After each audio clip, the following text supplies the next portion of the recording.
जय हिंद साथियों, मैं संतोष पाल आपके अपने YouTube channel SP education target में आपका स्वागत है। हमारा आज का चैप्टर है रिमाइंडर थ्योरम। नंबर सिस्टम का ये 6वां पार्ट है और इसमें हम जब किसी भी संख्या में भाग देते हैं तो उसमें हम देखते हैं या तो ये पूरी बार कट जाता है या तो कुछ न कुछ शेष बच जाता है। और जिस संख्या से हम भाग देते हैं हमेशा उससे कम ही शेष बचता है। जब उस संख्या के बराबर संख्या उसमें जोड़ी जाती है तो कभी भी वो शेष नहीं देती हैं। थोड़ा सा हम इसको देखेंगे।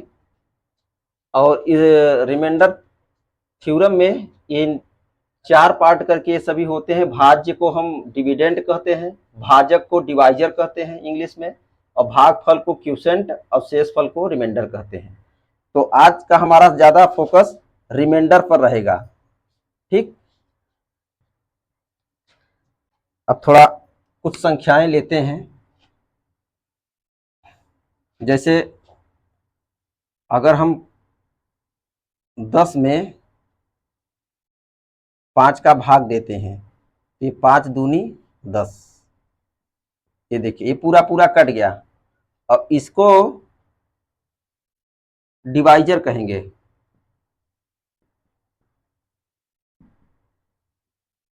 डिवाइजर ये हमारा क्यूसेंट है,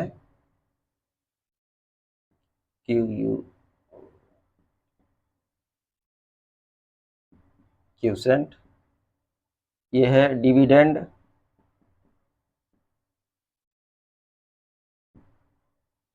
और यहाँ हमारा शेषफल रहता है। ये हमारा आज का शेषफल यहाँ ये 0 रिमाइंडर।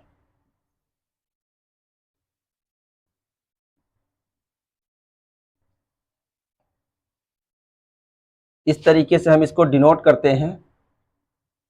अब आइए 11 में अगर हम 5 का भाग देते हैं तो यहाँ हमें रिमाइंडर जो है 1 मिलता है।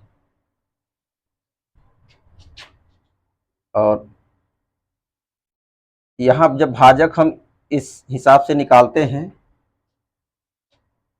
तो डिवाइजर इनटू क्यूसेंट,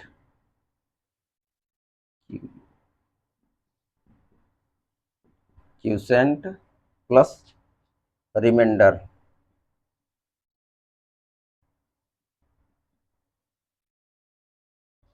इन तीनों पार्ट को इस तरीके से जब मिला देते हैं तब इसको हम डिविडेंड बोलते हैं।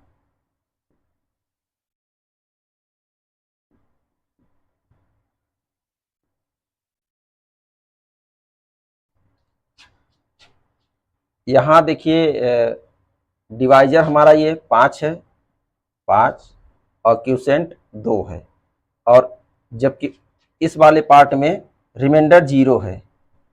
अगर यहाँ हम रिमाइंडर 1 कर देते हैं तो अगली संख्या हो जाती है 10 + 1 = 11। इसमें 1 ज़्यादा हो गया।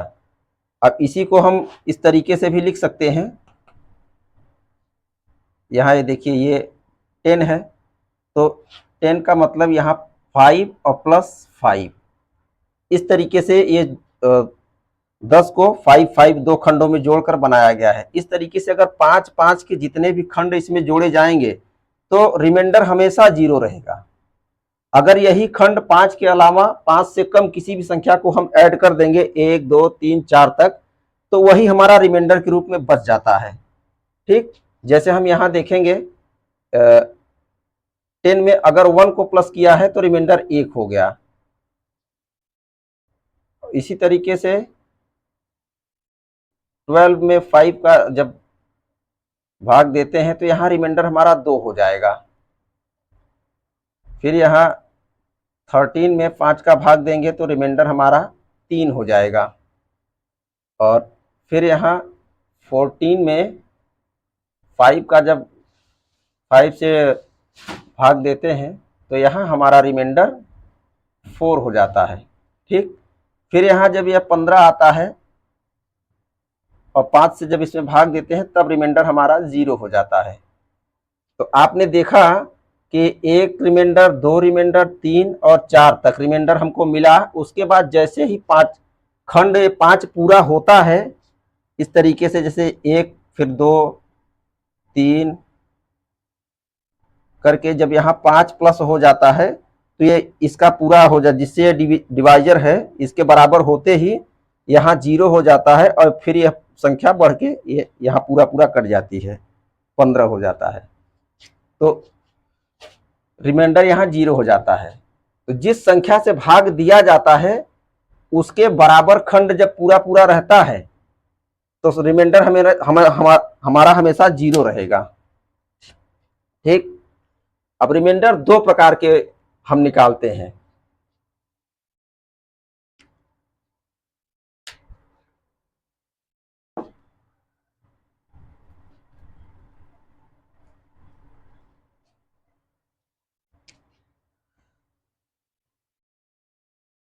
जैसे 9 में अगर हम 5 का भाग दें, यहाँ देखिए 9 और 5, अगर हम एक बार ले जाते हैं तो यहाँ 4 हमारा रिमाइंडर बचता है। और यही अगर 9 में हम 5 का भाग देकर 5 दूनी 10 ले जाते हैं तब हमारा रिमाइंडर -1 बचता है। तो जब हम किसी बड़ी ढेर सारी संख्याओं में एक साथ गुणनफल होता है उस समय रिमाइंडर हम जब कैलकुलेशन के हिसाब से करते हैं तो -1 हम रिमाइंडर निकालते हैं, बड़ी जिसकी कैलकुलेशन आसानी से हम कर लेते हैं। तो इसी का ध्यान देंगे कि रिमाइंडर हमें प्लस और माइनस दोनों में मिल सकता है, लेकिन आंसर हम हमेशा प्लस में देते हैं। अब क्यों माइनस में लेते हैं इसके लिए थोड़ा सा कुछ क्वेश्चन पे हम देखेंगे।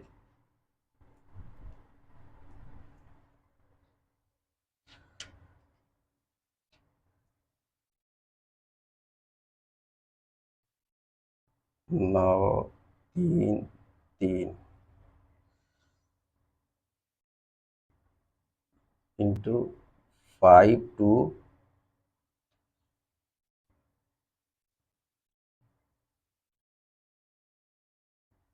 6 प्लस 423 इंटू 529 माइनस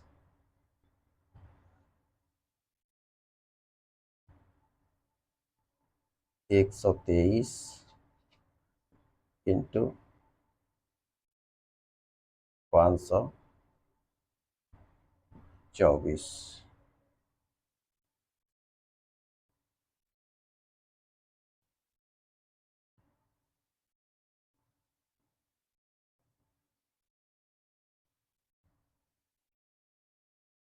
अब यहाँ हम 4 से भाग देंगे। तो अब इन संख्याओं में रिमाइंडर निकालने के लिए जैसे 4 का जो हमारा डिविजिबिलिटी रूल है, ये हम इकाई और दहाई के 2 अंकों से पता लगा लेंगे कि हमारा रिमाइंडर कहाँ कितना बचेगा। ठीक। तो यहाँ 4 अठे 32, यहाँ हमारा रिमाइंडर 1 बचेगा +1। अगर यही हम माइनस का रिमाइंडर लें तो -3 बचेगा। अब यहाँ 26 में 4 छंग 24 +2 का रिमाइंडर इसमें बचेगा और -2 का और बचेगा। ये जो प्लस और माइनस के 2 रिमाइंडर लेते हैं, इन दोनों रिमाइंडर के अंकों को अगर जोड़ेंगे तो ये डिवाइजर के बराबर होगा हमेशा।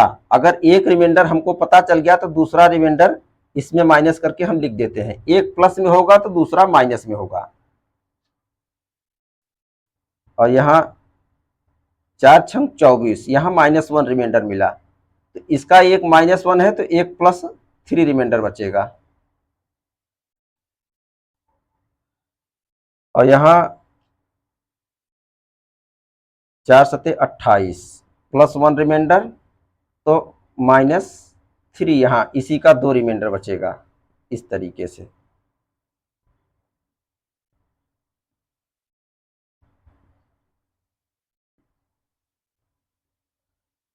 और यहाँ भी देख लेते हैं,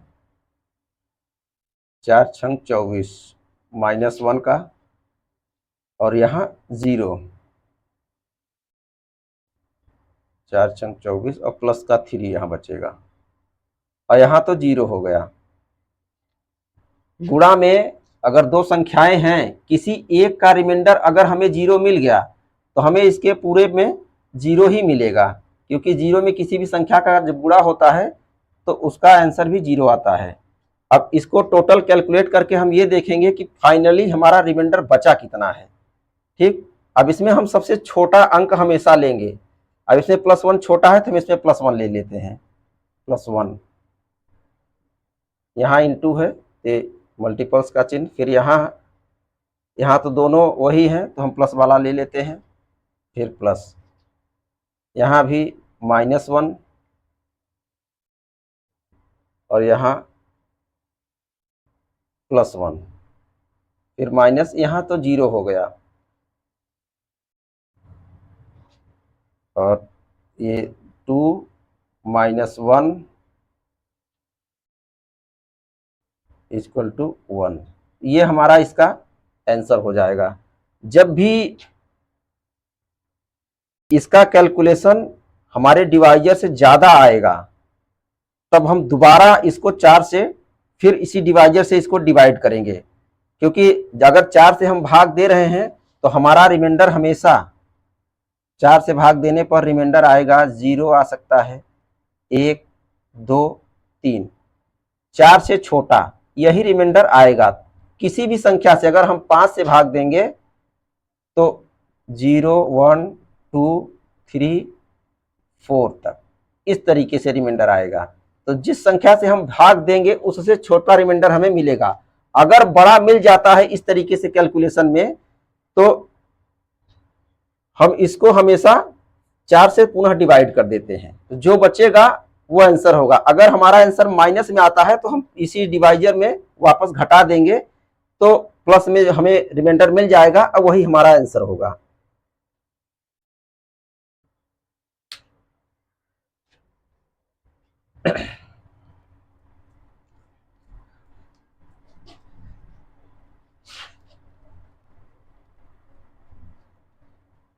ये तो थी थोड़ा सा बेसिक हमने आपको बताया है।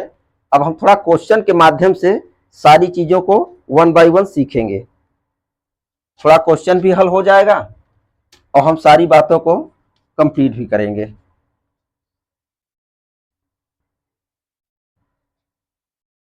देखिए एक क्वेश्चन यहाँ, प्राकृत संख्या n के लिए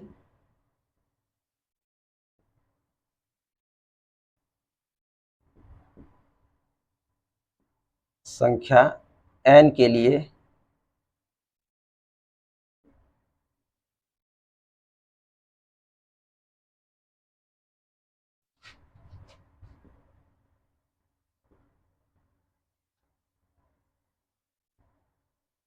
n³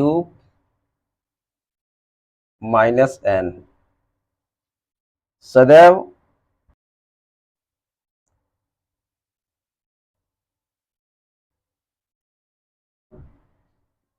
सर्वदा किस बड़ी से बड़ी संख्या से विभक्त होगा? किस बड़ी से बड़ी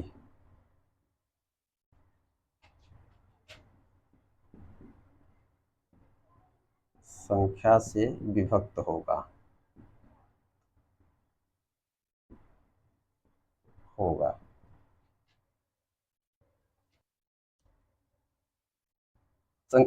तो आइए इसका थोड़ा सा देखते हैं कैलकुलेशन करके। देखिए हमें दिया गया है n³ - n। अब चूंकि 0 नहीं लेंगे इसलिए 0 तो किसी भी संख्या को हमेशा डिवाइड करती है, तो यहाँ हम n बराबर 1 लेंगे, n = 1 के लिए। तो एक के लिए तो 0 हो जाएगा। ये देखिए 1³ - 1 = 0 आ जाएगा। n इक्वल टू जब 2 लेंगे तो 2 क्यूब माइनस 2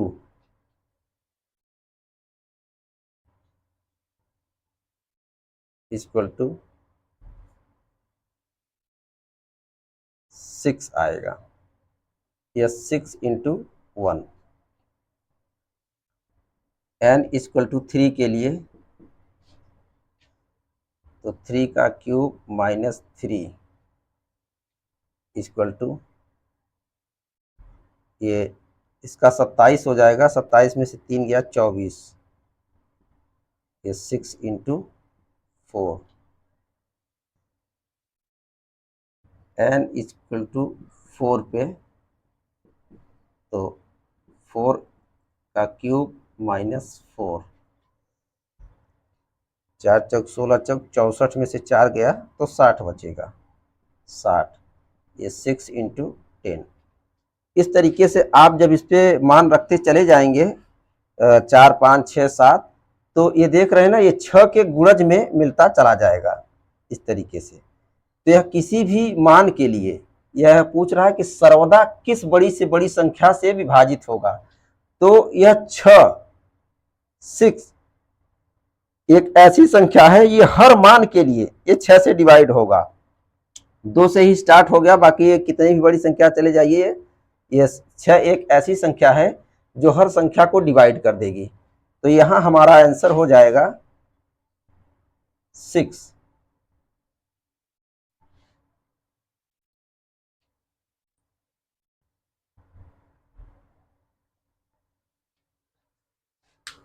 अब थोड़ा नेक्स्ट क्वेश्चन लेते हैं।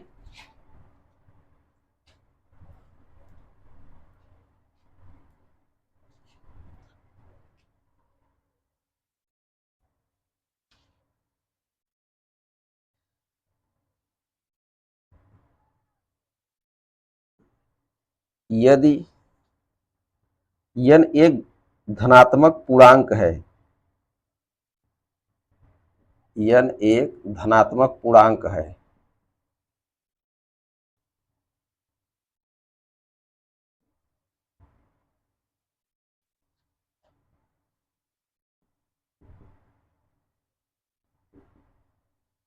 धनात्मक पूर्णांक है,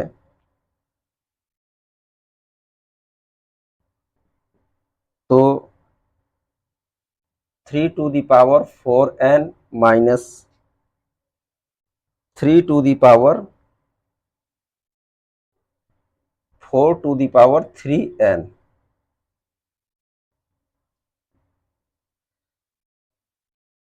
सदैव किस संख्या से पूर्णतया विभाजित होगी? सदैव किस संख्या से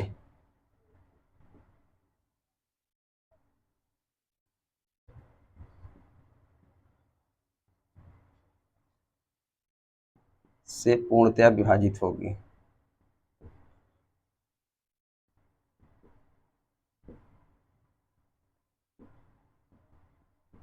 होगी।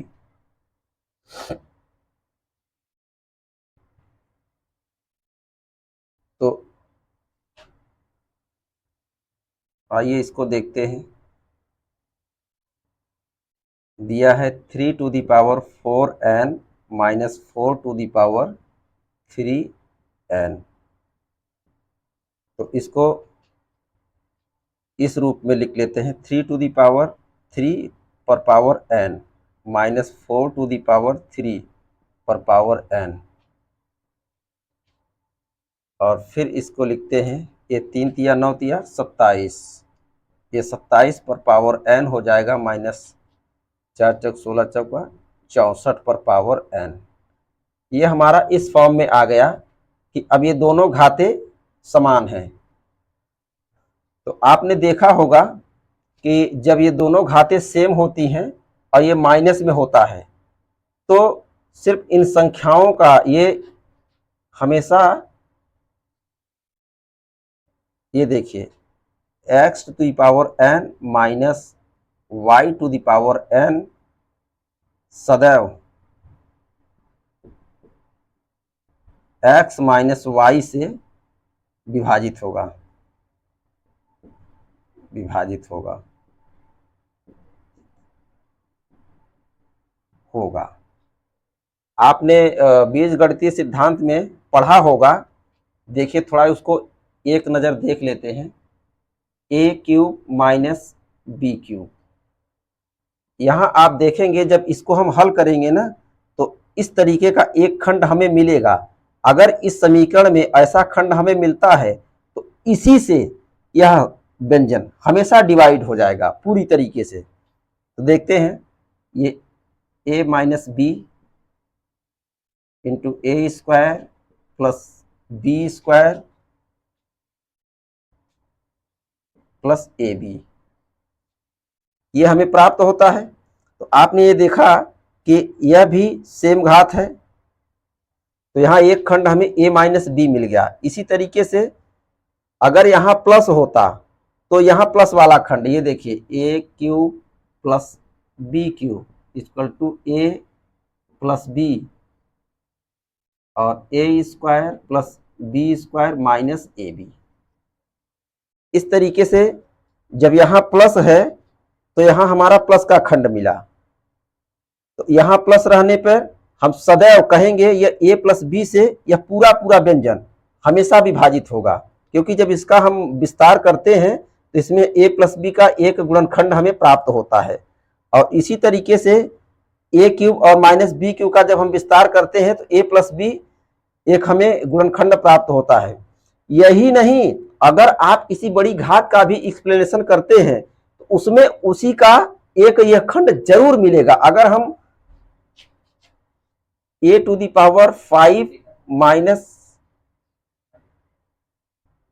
ए to the power B to the power 5 करेंगे तो इसमें भी हमें ए माइनस बी एक खंड मिलेगा। इसका आप विस्तार कर सकते हैं। इसका विस्तार करने के लिए A minus B to the power 5 का जब आप पूरा विस्तार करेंगे तो 75 करके जब इसका मान निकालेंगे ना, तो उसमें एक वैल्यू ए माइनस बी एक खंड गुणनखंड के रूप में प्राप्त हो जाएगी। तो कितना भी कर ले हम इसका,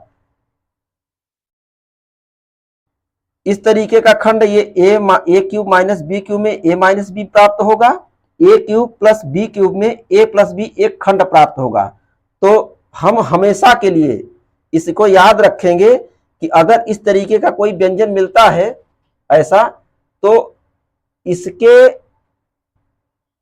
कैलकुलेशन में ये इन दोनों संख्याओं का जब हम सब्सट्रैक्शन निकालते हैं तो उससे यह सदैव विभाजित होगा। अगर यही प्लस में रहेगा तो हम इनको जोड़ देंगे और उसमें जो भी आएगा उससे वह सदैव विभाजित होगा। ठीक, तो इसको याद रखेंगे। अब इसको हम देखते हैं, यहां 27 पर पावर n माइनस 64 पर पावर n, तो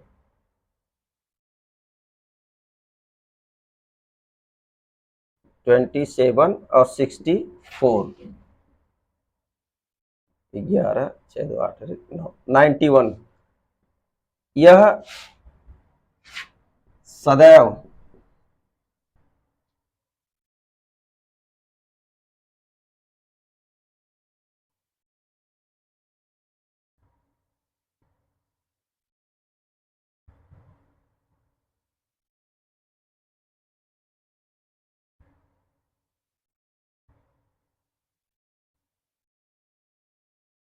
हमने इसको योग कर दिया, लगता है सब्सट्रैक्शन है। यहाँ 3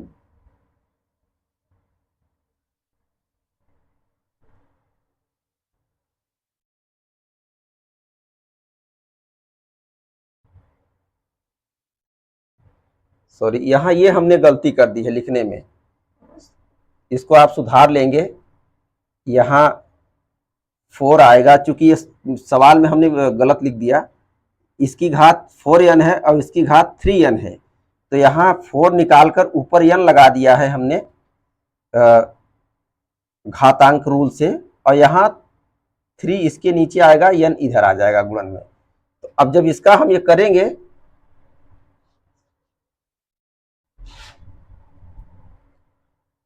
कैलकुलेशन में विशेष ध्यान दीजिएगा। ये 3 तिया 9 तिया 27, ये 81 आएगा यहाँ पर पावर n, और यहाँ 64 पर पावर n, ये संख्याएं मिलेंगी हमको। ठीक है, बाकी ये सब जो हमने बताया आपको ये एकदम परफेक्ट चीज है, इसमें कोई दिक्कत नहीं है। ठीक, अब इसको थोड़ा सुधार कर लेते हैं।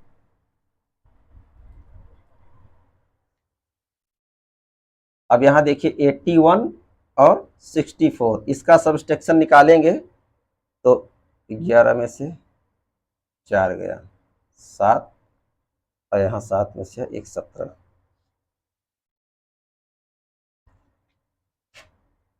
अब 81 पर पावर n माइनस 64 पर पावर n सदैव 17 से विभाजित होगी, ये हमारा आंसर हो जाएगा। ठीक, अब कोई संख्या यहां अगर माइनस में रहती है तो इन दोनों संख्याओं का योग जो करेंगे उससे यह सदैव विभाजित होगी। आपने यहाँ पूरा एक्सप्लेनेशन इसका देख लिया, इसको आप याद रखेंगे। ठीक, ये हमेशा के लिए आपके काम आने वाला है।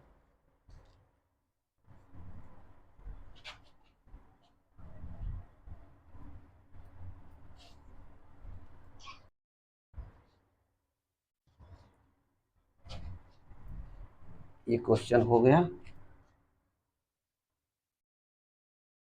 देखिए इसी ढंग का एक क्वेश्चन और है, इसमें आपको और अच्छे से क्लियर हो जाएगा।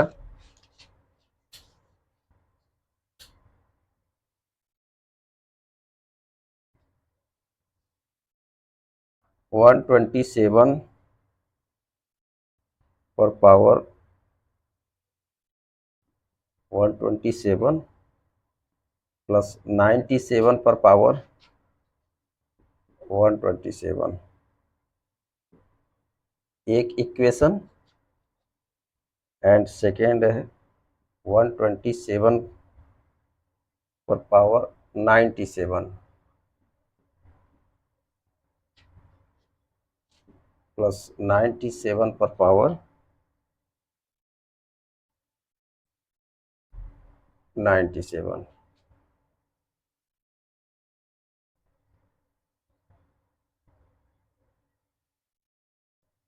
का उभयनिष्ठ गुणनखंड।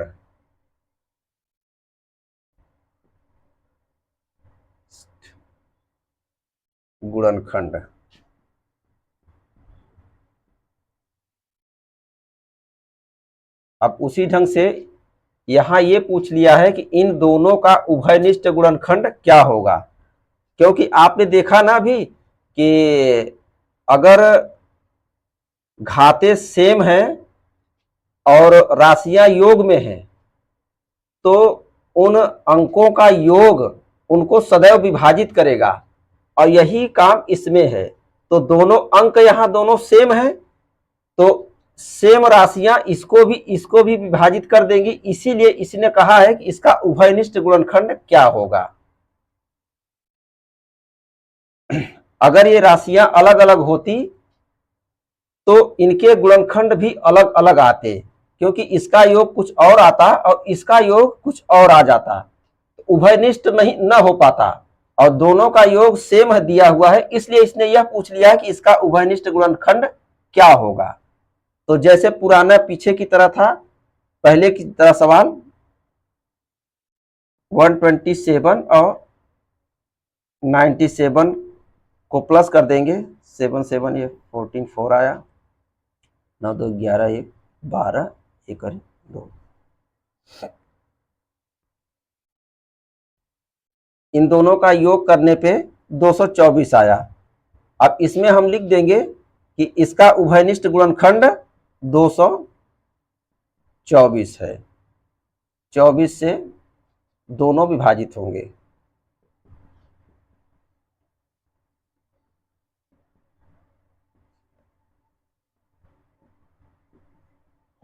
ये हमारा आंसर हो जाएगा। ठीक, इस तरीके के अब कोई भी सवाल आएंगे तो आपसे किसी प्रकार की गलतियां नहीं होंगी।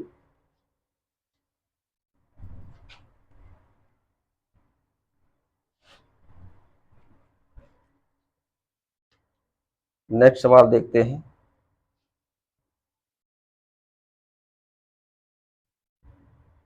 यदि n एक प्राकृतिक संख्या हो,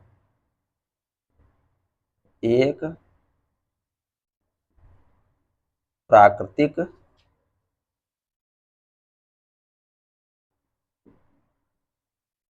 संख्या हो तथा 10 टू द पावर n-1 के अंकों का योग के अंकों का योग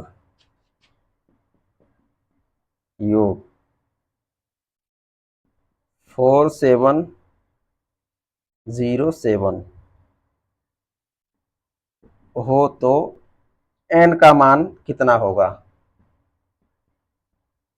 n का मान कितना होगा?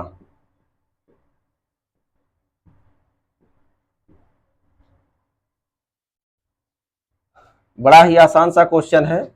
इसमें n एक प्राकृतिक संख्या बताया गया है, तो ये तो आप पढ़ चुके हैं, प्राकृतिक संख्याओं की शुरुआत 1 से होती है और ये एक इसका व्यापक नंबर दिया गया है। हम इसी से यह ज्ञात करेंगे कि इस संख्या के अंकों का योग इतना है, तो n का मान ज्ञात करें। तो हमें कितने अंक इसमें लिए जाएं कि उसका योग इतना आ जाए, इसका यही कहना है। अब देखिए 10 टू द पावर n-1 में अगर n इक्वल टू 1 लेते हैं तो 10 to the power 1 -1 equal to 9। n equal to 2 लेते हैं तो 10 to the power 2 -1 equal to 9।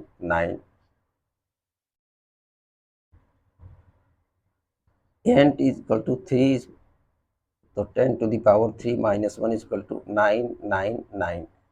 इस तरीके से इनका यह कहना है कि कितने 9 यहां रखे जाएं कि उस 9 का योग इतना हो जाए। देखिए इस तरीके से 9 9 9 9 9 9 dot dot dot dot dot dot, मान लेते हैं ये x बार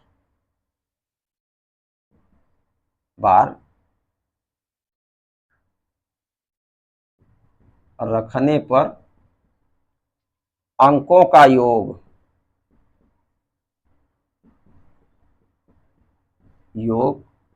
4707 होगा।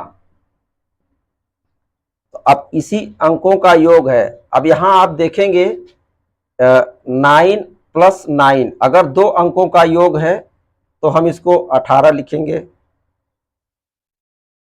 और इसी को 9 × 2 लिख देंगे और यहां इस तरीके से लिखें इसको इक्वल टू 9 × 2 18। अगर 9 + 9 + 9 इक्वल टू 9 × 3 27। 9 + 9 + 9 + 9, आगे यही 4 बार जोड़ते हैं तब 9 × 4 हो जाता है 36। इसका भी योग 36 आएगा इस तरीके से। तो आप देखेंगे अगर 9 एक ही बार है तो यहां 9 आएगा। 9 + 0 9 × 1 एक बार है, तो 1 2 3 4 5, इसी को हमने x बार माना है। तो जितना बार रहेगा तो हम इसका ये इस तरीके का अगर कैलकुलेशन निकालेंगे तो ये देखिए 9 + 9 + 9 + dot dot dot dot dot x बार, तो यहाँ 9 × x आएगा। ठीक, अब यही कैलकुलेशन इसने पूछा है, यहाँ 4707 ये आ रहा है। ये क्वेश्चन का कहना है इस तरीके का। तो हम इसको हल कर लेते हैं। ये 9x = 4707 7। तो अब 9 से इसको काट देंगे, 9 पंजे 45, 2 बचा, 9 दूनी 18, 2, 9 तिया 27। यहाँ x की वैल्यू आ गई 523। तो हमने x बार माना है इसको ना, तो यहाँ 9 की संख्या 523 बार आएगी।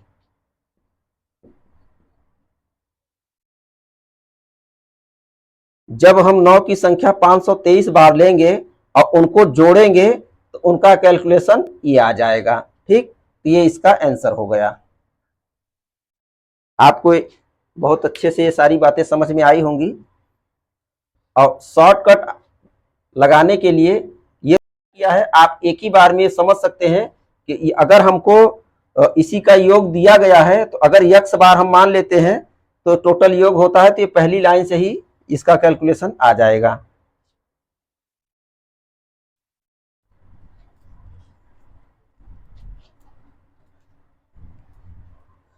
अगले सवाल की ओर चलते हैं।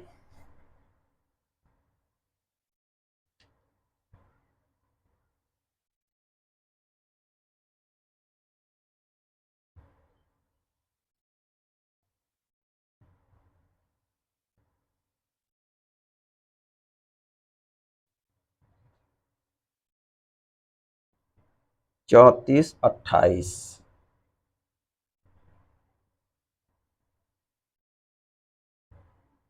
में से कौन सी न्यूनतम संख्या घटाने पर में से कौन सी न्यूनतम संख्या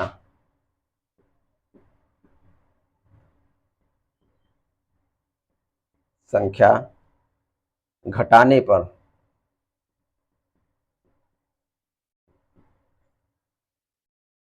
पर प्राप्त संख्या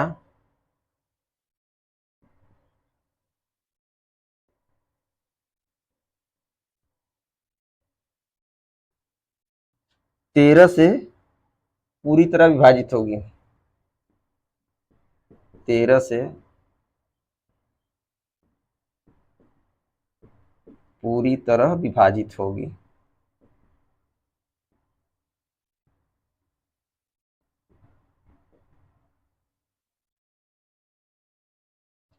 ये देखिए, ये संख्या है दी गई है हमसे, और यहाँ हमसे पूछा जा रहा है कि न्यूनतम संख्या वह कम से कम कौन सी संख्या है, हम अगर इसमें से घटा दें तो 13 से पूरी तरीके से विभाजित हो जाए। तो अगर यहाँ 13 से विभाजित करने की बात की गई है तो इसका मतलब है कि 13 को जोड़कर यह इतनी बड़ी संख्या बनाई गई है। अब लास्ट में उसमें जो जोड़ा गया है वो 13 से कोई छोटा अंक जोड़ दिया गया है, और वह कौन सा अंक है जो इसमें लास्ट में 13 से कम जोड़ा गया है वही हमको हटा देना है। तो फिर ये 13 से पूरी तरीके से विभाजित हो जाएगी। तो उसको ज्ञात करने के लिए हम 13 से इसी को डिवाइड कर देंगे, तो जितने खंड 13 के इसमें जोड़े गए हैं वो उतना बार कट जाएगा, और जो संख्या 13 से छोटी है जो रिमाइंडर के रूप में बचने वाली है वो शेषफल वो रिमाइंडर में आ जाएगा, और वही हम इसमें से माइनस कर देंगे। इन संख्याओं का बस इतना ही करना होता है। आइए हम इसको देखते हैं। 4328 को 13 से डिवाइड करेंगे। 13 दूना 26, 8 बचेगा, यहाँ 2, 13 छंग 78, 2 और 2 यहाँ 4 बचेगा, और ये उतार लिया 8, 13 तिया 39, 39, यहाँ 9 बच गया। तो ये हमारा रिमाइंडर है।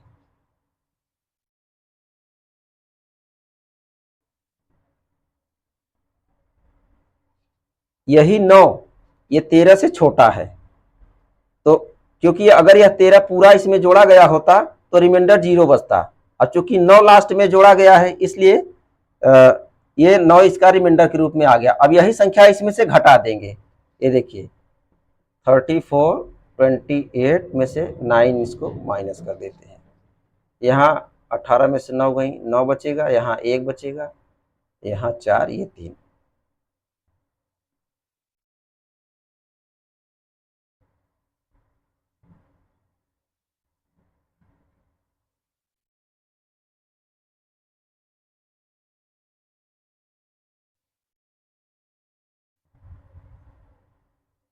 कहीं मिस्टेक हो गया क्या? 13 दूना 26, 8 से 14, फिर 2, 13 छंग 78, 78 2 80 और 2 82, 4 बचा, फिर 4, 13 तिया 39।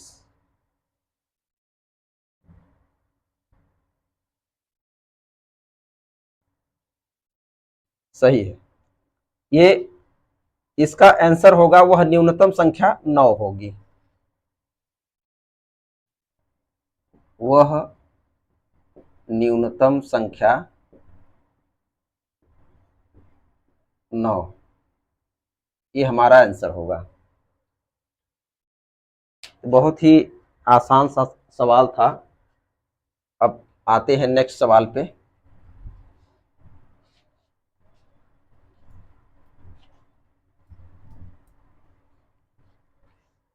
रिमाइंडर थ्योरम थोड़ा बड़ा टॉपिक है, बहुत ढेर सारे सवाल हैं। किसी संख्या को, यहां देखिए,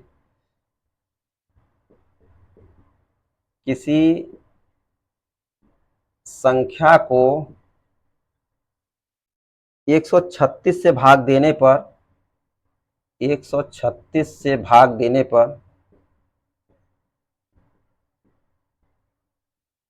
पर शेषफल 36 प्राप्त होता है। शेषफल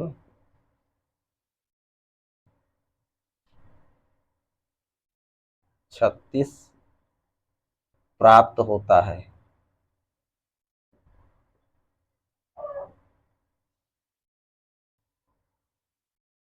उसी संख्या को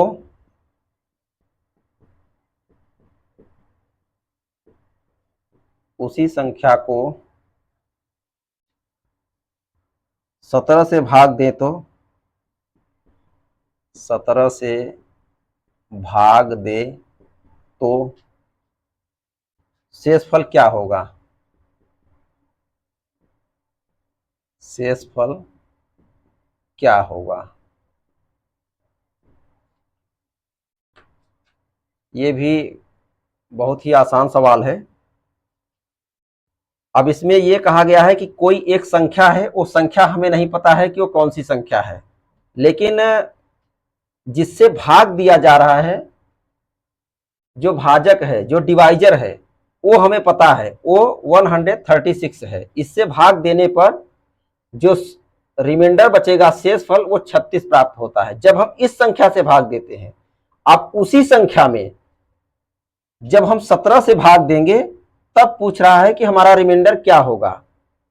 तो इस सवालों को थोड़ा सा ये ध्यान देना होता है कि अगर जैसे कोई एक संख्या है, उससे हम 17 से भाग देंगे, तब हमारा रिमाइंडर कितना बचेगा। उसके लिए यह जरूरी होता है कि ये जो संख्या दी गई है, जिससे हमारा रिमाइंडर पूछ रहा है, वो इसका गुणनखंड होना बड़ा जरूरी होता है। जब हम ये संख्या इससे पूरी पूरी कट जाएगी, तभी हम बता पाएंगे कि इसमें भाग दे देंगे, जो शेषफल आएगा वही हमारा आंसर हो जाएगा। ऐसा क्यों करते हैं? क्योंकि जिस संख्या में हमें भाग देना है वो हमें पता नहीं है, लेकिन उस संख्या का निर्माण इसी 36 के खंडों से हुआ है। ठीक, अब क्योंकि वो संख्या नहीं पता है, तो हमें वो कितनी बार गया है उसका क्यूसेंट भी हमें नहीं पता है। अगर क्यूसेंट पता होता तो 136 के कितने खंड उसमें जोड़े गए हैं ये हमें पता चल जाता, और यही एक्स्ट्रा खंड उसमें जोड़ा गया है।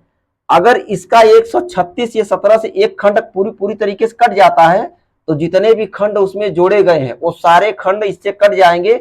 बचता यही है, तो इसमें हम डायरेक्ट 17 से भाग देकर यह पता कर लेंगे कि इसका रिमाइंडर क्या होगा। और अगर यह 136 इससे नहीं कटता, सपोज दैट हम मानते हैं कि 136 अगर 17 से नहीं कटेगा, तब हम क्या करेंगे? तब आप अगर देखेंगे जब 136 का एक खंड इस 17 से नहीं कट रहा है तो कुछ न कुछ रिमाइंडर बच जाएगा।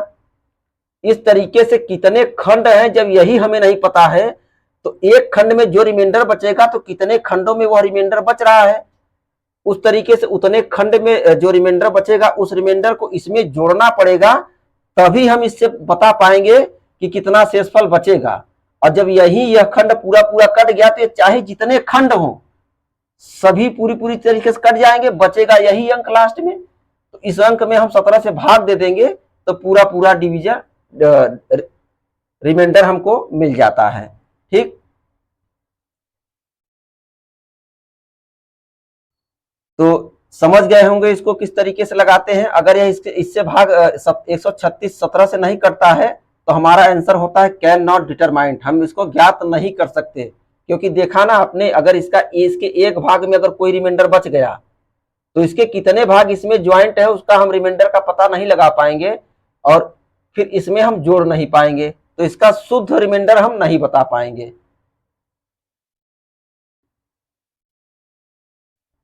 तो इसका आंसर 36 में हम 17 का भाग देंगे, 17 दूना 34, यहां रिमाइंडर आ जाएगा 35 36 2, ये हमारा आंसर हो जाएगा। एक लाइन का सवाल है, लेकिन अगर एक बात ये बात आपको अच्छे से समझ में आ गई तो अब इन सवालों में आपको कोई दिक्कत नहीं होगी।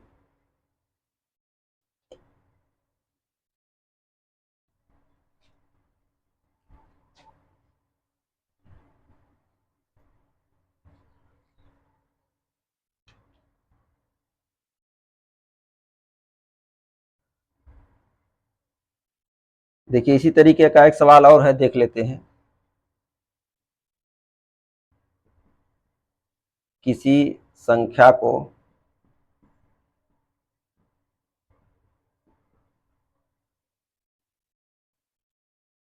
एक 195 से विभाजित करने पर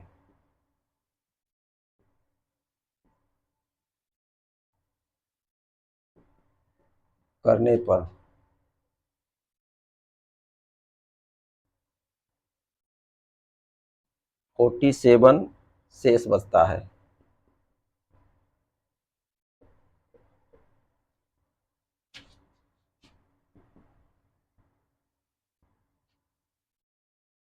यदि उसी संख्या को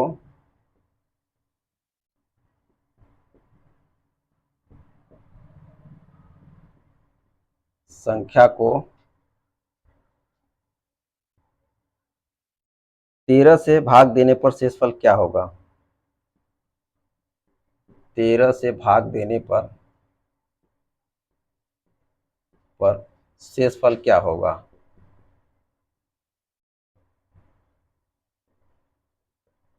क्या होगा?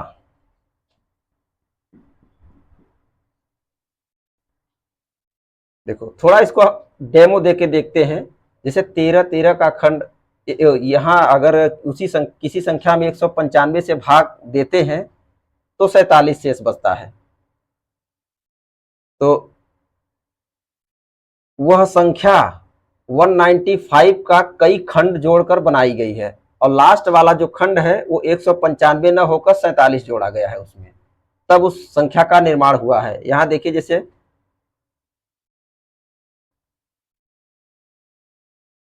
195 प्लस 195 प्लस 195, इस तरीके से डॉट डॉट डॉट डॉट मान लीजिए कुछ संख्या तक जोड़ा गया है। इतने खंड ये इसके जोड़े गए हैं संख्या का निर्माण करने के लिए, और लास्ट में ये n बार है तो इसको 195 इंटू n, और यह रिमाइंडर जो है 47। इस तरीके से ये सवाल बनाया गया है। अब अगर लास्ट में यह पूछा गया है कि उसी संख्या में हम 13 से भाग दें तो शेषफल क्या बचेगा, तो हमें यह पूरा संख्या इससे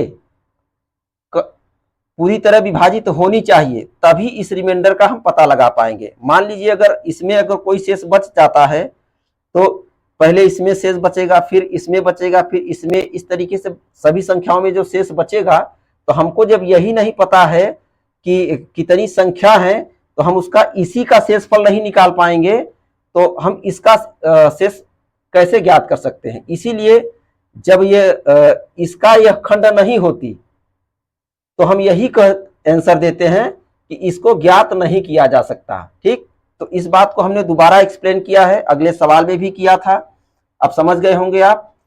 तो अब देखिए 195 13 से कटता है, बिल्कुल इसी के टेबल में आता है। 195 13 13 एकम 13 6 13 50 65, ये देखिए 0 कट गया। तो यह इसी का एक गुणनखंड है, 13 गुणित 15। तो अब हम बड़ी आसानी से इसमें इस संख्या का भाग दे देंगे और रिमाइंडर तुरंत बता देंगे। 47 में 13 का भाग दे देंगे, 13 तिया 39, 7 और 1 8, यहाँ रिमाइंडर 8 बचा।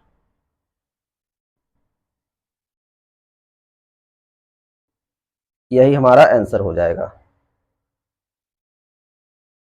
देखिए एक सवाल ये है, किसी संख्या को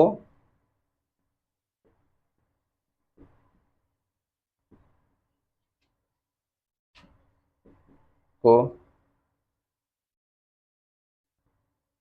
6 से विभाजित करने पर 6 से विभाजित करने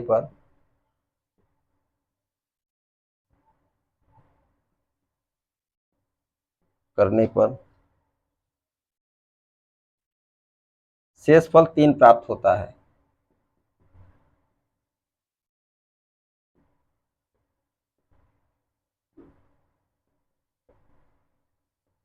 होता है उसी संख्या के वर्ग को, उसी संख्या के वर्ग को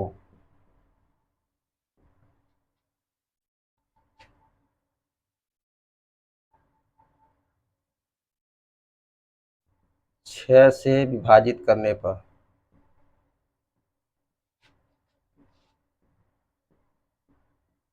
पर शेषफल क्या होगा।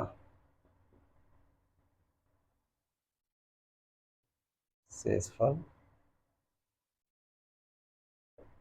क्या होगा।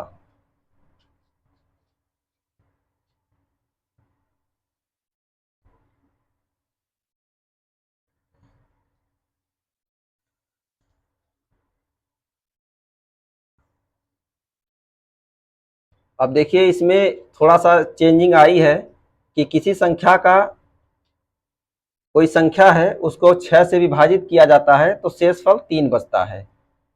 अब उसी संख्या को अगर वर्ग कर दिया जाए, तब अगर 6 से विभाजित किया जाए तब शेषफल क्या बचेगा। तो इसका देखिए, अगर कोई संख्या n है, अगर इस n को किसी भी संख्या x से अगर आप डिवाइड करते हैं, ठीक, मान लीजिए d से डिवाइजर होता है, d से अगर आप विभाजित करते हैं तो इस संख्या का वर्ग कर दें, अगर इसका रिमाइंडर r बचता है तो इस n का स्क्वायर कर दें, तब अगर d से विभाजित करें तो आप इस r का भी स्क्वायर कर दीजिए और इसी को d से डिवाइड कर दीजिए, जो बचेगा वही इसका रिमाइंडर हो जाएगा। ये सिस्टम है इसका, ये इसका नियम है। और यहाँ देखिए, अगर इसी n को d से अगर डिवाइड कर रहे हैं, रिमाइंडर मान लीजिए a बचता है, ठीक, अगर इसको हम डबल कर दें, दूना कर दें 2n, और इसी को d से डिवाइड करें तो हमारा रिमाइंडर भी 2 गुना हो जाता है 2a। अगर यह d से छोटा है तो यही रिमाइंडर हो जाएगा।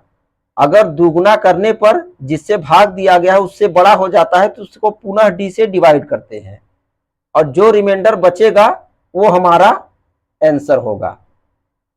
इस तरीके से तो अगर हमारा जो डिविडेंड है वह वर्ग हो रहा है तो रिमाइंडर भी वर्ग हो जाएगा। अगर डिविडेंड जितना गुना हो रहा है आपका रिमाइंडर भी उतना गुना हो जाएगा और उस गुने को आप डिवाइजर से विभाजित कर दीजिए, जो रिमाइंडर बचता है वो उसका आंसर हो जाएगा। तो इसका आप विशेष ध्यान देंगे, वही चीज यहां कही गई है। ठीक है,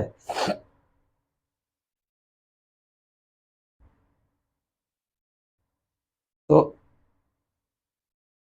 3 का स्क्वायर कर देंगे क्योंकि संख्या का वर्ग किया जा रहा है तो जो शेषफल है उसी का वर्ग कर देंगे और 6 से विभाजित कर देंगे। तो इसको ये 3 तिया 9, 9 में 6 से भाग देंगे तो हमारा रिमाइंडर 3 आएगा। और यहाँ एक बात और विशेष ध्यान दीजिए, यहाँ आ गया आपके सामने 9 में अगर 6 का भाग देते हैं तो 6 एक ऐसी संख्या है कि अगर हम 9 में 6 का भाग देंगे तब भी हमारा रिमाइंडर 3 बचेगा। अगर 9 स्क्वायर में भी हम 6 का भाग देंगे तब भी हमारा रिमाइंडर 3 बचेगा। 9 का क्यूब रहेगा तब भी 6 से भाग देने पर रिमाइंडर हमारा 3 ही बचेगा। ये एक ऐसी संख्या है कि 9 का कितना भी आप घात लगा दीजिए रिमाइंडर 3 बचेगा। इसी तरीके से 4 होता है, 4 का आप स्क्वायर कर देंगे तो देखिए यहाँ 6 से भाग देते हैं, 4 चौक 16, 16 में 6 से भाग देते हैं तो 6 दूनी 12, 12 4 16, रिमाइंडर 4 बचेगा। 4 का क्यूब कर देते हैं तब भी देखिए 6 से जब भाग देते हैं तो 64 होता है। ये 6 दहा में 60, रिमाइंडर 4 बचेगा। तो ये 9 का स्क्वायर में अगर किसी भी चाहे कोई भी घात लगा के 6 से भाग देते हैं तो रिमाइंडर 3 बचता है। 4 में भी अगर कोई घात तो यहां हम कह सकते हैं, ये देखिए इधर 9 की घात n/6 रिमाइंडर 3 बचेगा। 4 की घात n अगर इसको 6 से भाग देते हैं तो रिमाइंडर हमारा 4 बचेगा। अगर कोई क्वेश्चन इस तरीके से आपसे पूछा जाता है जैसे 2 की घात 50 है और यहाँ 6 से भाग दिया जा रहा है, अगर यहाँ पूछ रहा है इसमें रिमाइंडर क्या बचेगा तो आपको इसे 4 के फॉर्म में बदल लेना है। ये देखिए 2 की पावर 2 और ये 25 हो जाएगा, इसमें 6 का भाग देंगे। अब यहाँ देखिए ये 2 दूनी 4 हो गया 6 और इसकी पावर 25। तो आपने देखा 4 पर कुछ भी घात हो रिमाइंडर 4 बचेगा। तो अब यहाँ रिमाइंडर हम बता देंगे बड़े ही आसानी से 4 बचेगा। इसी तरीके से इस पर भी अगर कोई घात है, जैसे मान लीजिए इसको थोड़ा सा मिटा देते हैं।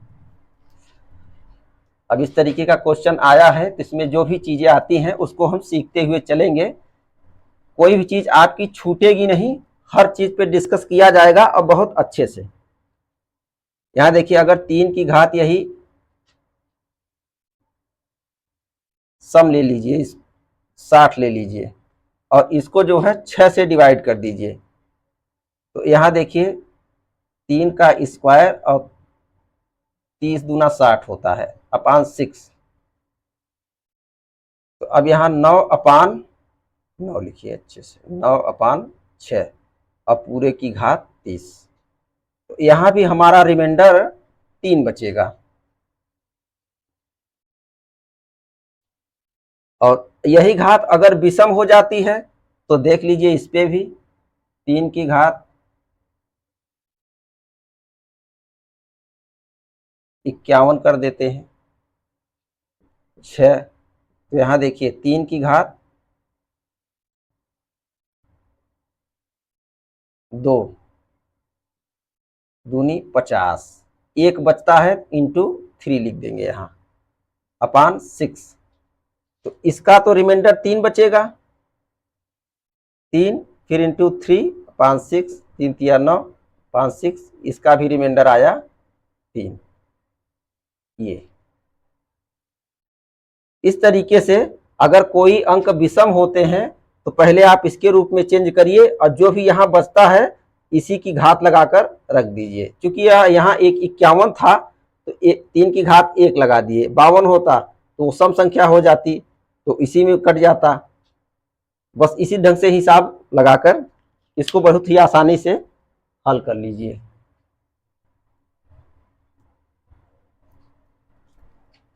ये सब आपको समझ में आया होगा अच्छे से। अब अगला सवाल लेते हैं।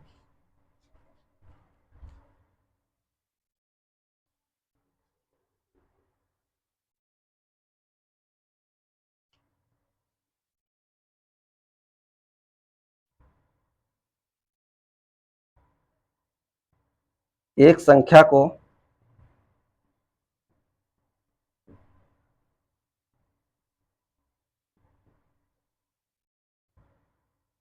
क्रमशः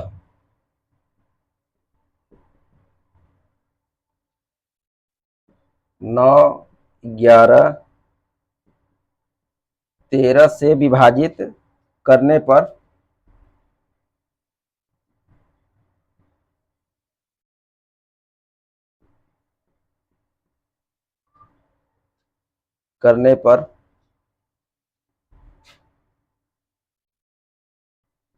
क्रमशः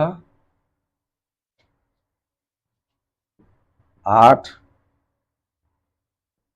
9 और 8 शेष बचता है।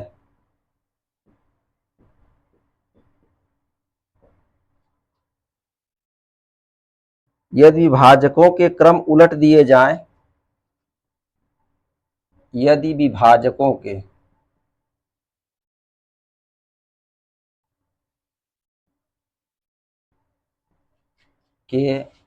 क्रम उलट दिए जाएं,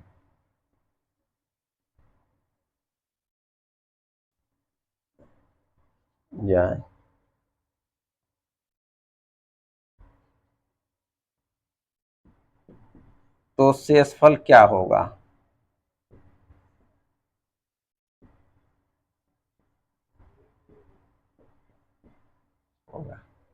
देखिए ये भी बड़ा ही आसान सा सवाल है। अब इसमें थोड़ा एक बात का हम ध्यान देंगे। इसमें क्या कर रहा है, एक संख्या को क्रमशः इतने से, पहले 9 से, फिर 11 से, फिर 13 से विभाजित किया जाता है और फिर क्रमवार 8, 9, 8 इस तरीके के शेष बचते हैं।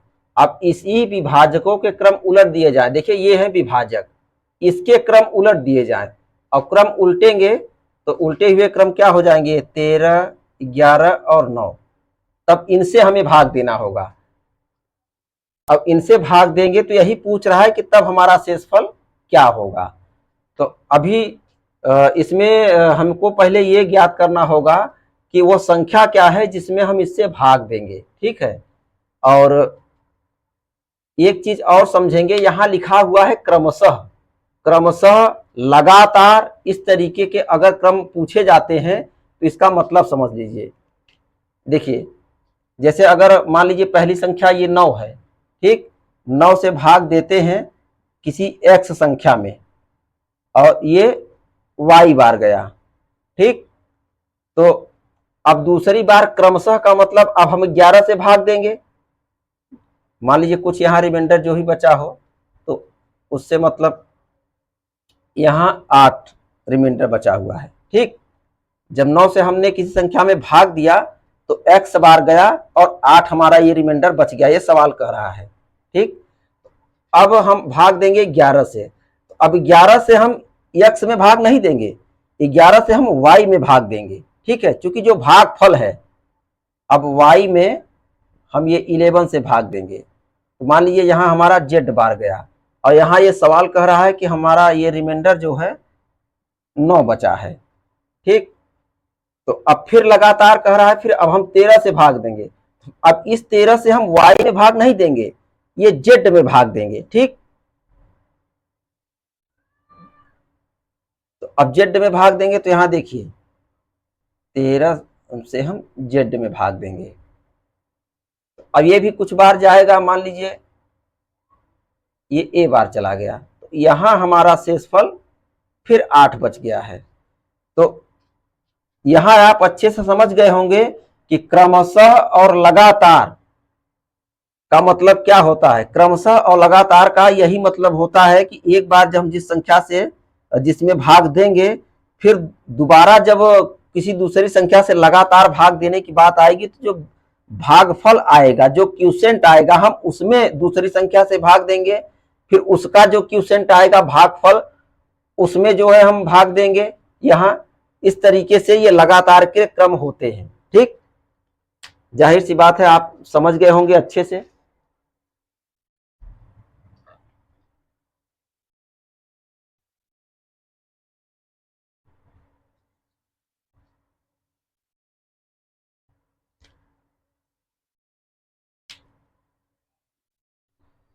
आइए इसको हल करते हैं।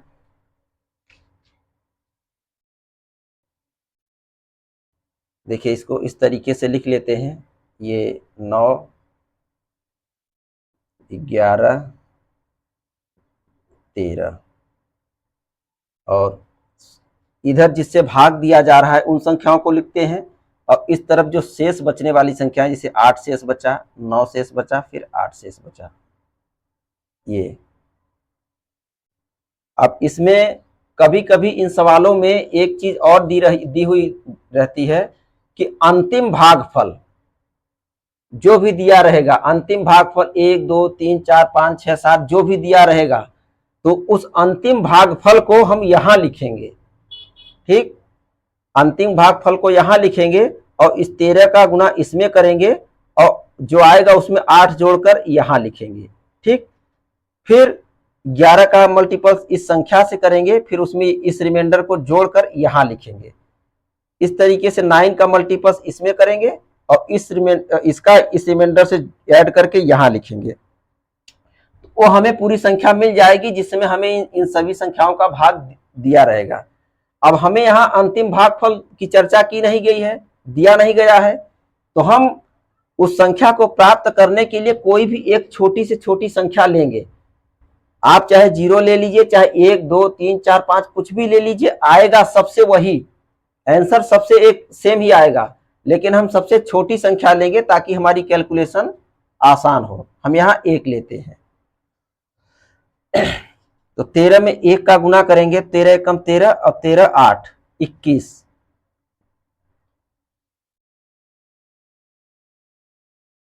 और फिर 11 में 13 का गुना कर 21 का गुना करेंगे, यहाँ गुना कर लेते हैं, 11 एकम 11, 11 दूना 22, और 1 ये 23, यहाँ प्लस 9 करते हैं, 9 और 1 10, 3 और 1 4, 240। अब फिर 240 में 9 से गुना करेंगे, 0, 9 चौक 36, और 9 दूनी 18, 19, 20, 21, और यहाँ 8 जोड़ लेते हैं, 8, 6, 1, 2, ये संख्या हमें 21, 6, 8 प्राप्त हो गई। अब इस संख्या में हम इनसे लगातार जब भाग देंगे, तो ये हमें शेषफल के रूप में प्राप्त होंगे। अब इसमें कहा क्या जा रहा है कि हम इन विभाजकों का क्रम पलट कर लिखें, तो यहाँ देखिए हम लिखते हैं, इस तरीके से बनाते हैं इसको, ऊपर 13, यहाँ फिर 11, और फिर 9, इस तरीके से, तब हमारा शेषफल क्या बचता है। अब देखिए हमारी संख्या मिल गई है,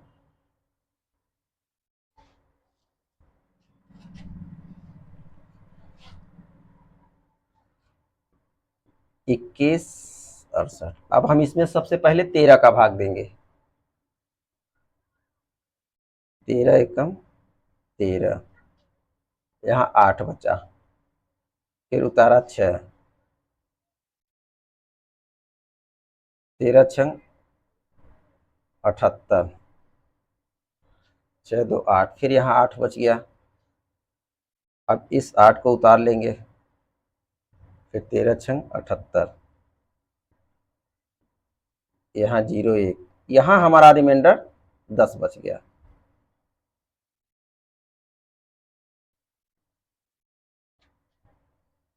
ठीक, हम इसको यहाँ लिख लेंगे।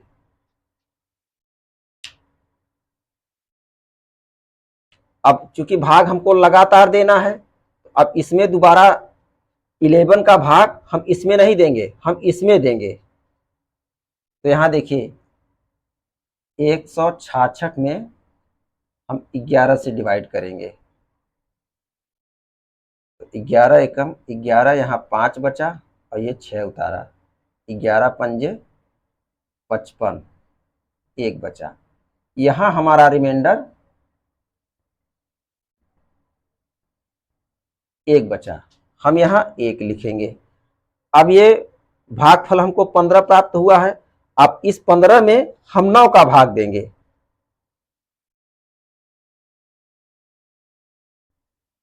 9 का भाग देंगे, तो 9 एकम 9, यहाँ 6 बचा, ये रिमाइंडर।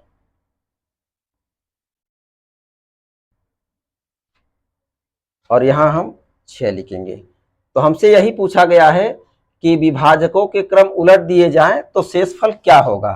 तो हमारा शेषफल इस रेशियो में प्राप्त हुआ।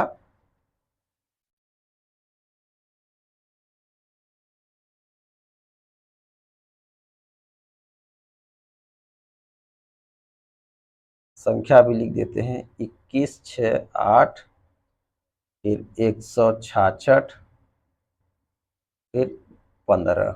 ठीक, तो क्रमशः लिख देते हैं।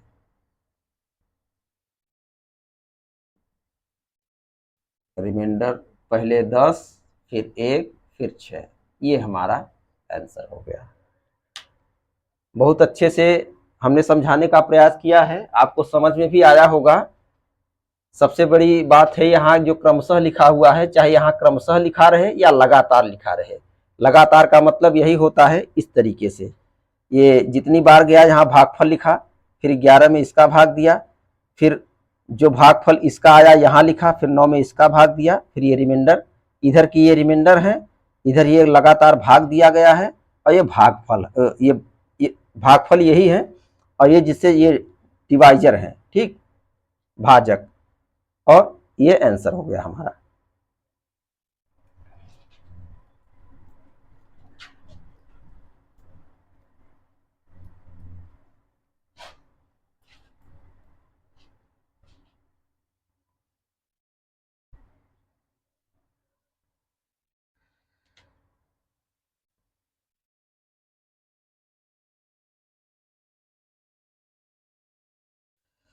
देखिए ये 17 की पावर 200 है,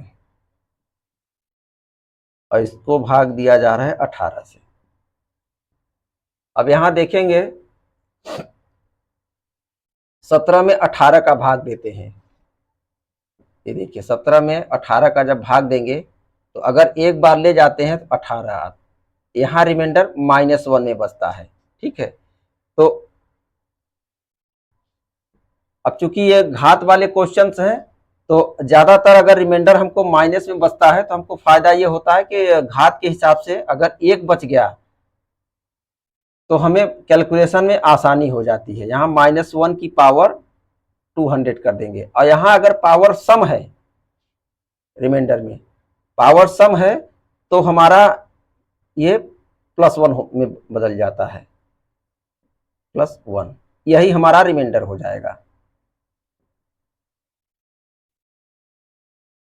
अगर घातें विषम है, यही घात अगर विषम होती 201 होती, मान लीजिए -1 की घात 201 हो गया। अब ये विषम है तो इसका रिमाइंडर आ जाएगा -1। तो हम इस -1 को आंसर नहीं करेंगे, फिर हम क्या करेंगे, 18 - 1 = 17, ये हमारा रिमाइंडर होता है। वैसे भी आप एक चीज और ध्यान दे लीजिए कि अगर डिवाइजर भागफल से डिवाइजर जो भाजक होता है उससे छोटा है, डिविडेंड जिसमें भाग दिया जा रहा है वह छोटा है, तो वही शेषफल के रूप में बचता है, वही हमारा रिमाइंडर होता है। ठीक, क्योंकि हमने आपको पहले ही बताया है कि रिमाइंडर वो संख्या होती है जिससे भाग दिया जाता है, वह उससे हमेशा छोटी होती है। वह 0 से लेके उससे 1 कम तक रिमाइंडर बच सकता है। तो अगर भाग दे रहे हैं जिस संख्या में वह खुद डिवाइजर से छोटी है तो उतना ही भागफल बचता है। ठीक, जैसे यहां अगर हम 11 में 12 का भाग दे दें तो यहां भी रिमाइंडर 11 ही बचेगा। इसी तरीके से ये भी है, तो यहां इसका विस्तार अगर देखेंगे तो आपको और क्लियर हो जाएगा। जैसे 17 गुना 17 गुना 17 गुना 17 गुना डॉट डॉट डॉट डॉट 200 बार, चूंकि दो घात है।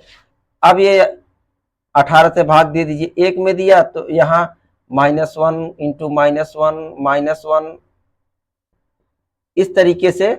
तो अगर ये पॉजिटिव घात है, 201 सम संख्या है, तो हमारा ये रिमाइंडर जो है प्लस में आ जाएगा। इस तरीके से इसको इसको करते हैं।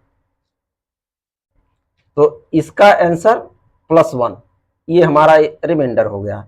अगर यहाँ विषम घात रहती है तो इस तरीके से करेंगे, डिवाइजर में इसी को घटा देंगे, तो जो बचेगा वो हमारा रिमाइंडर होगा। ठीक,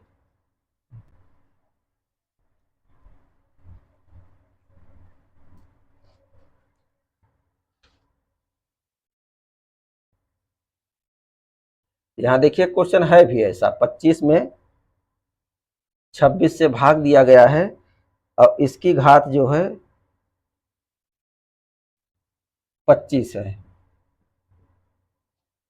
तो यहाँ ये 26 है,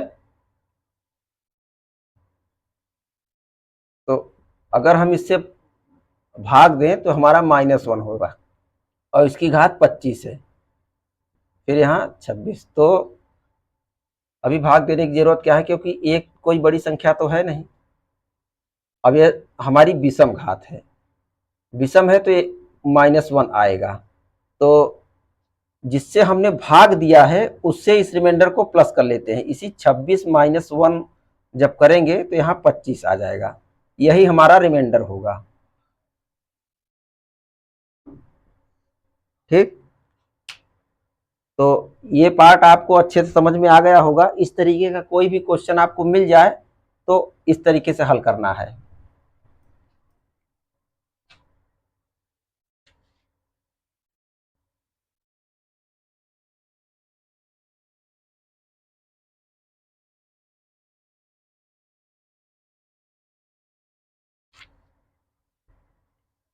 देखिए क्वेश्चन मिल गया, हमने आपको बताया था किसी संख्या को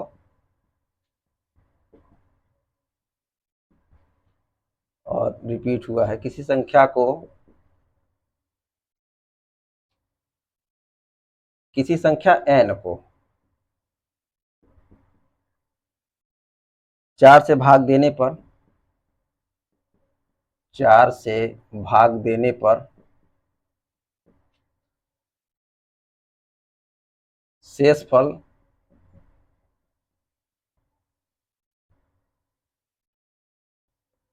3 प्राप्त होता है।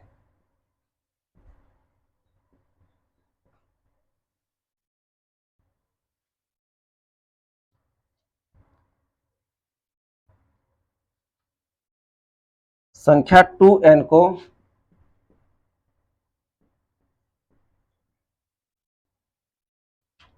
n को 4 से भाग देने पर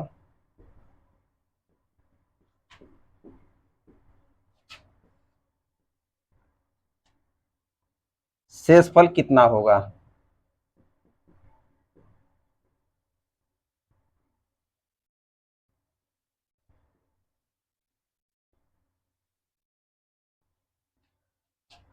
देखो ये वही सवाल एक बार रिपीट हुआ है, फिर भी देख लेते हैं।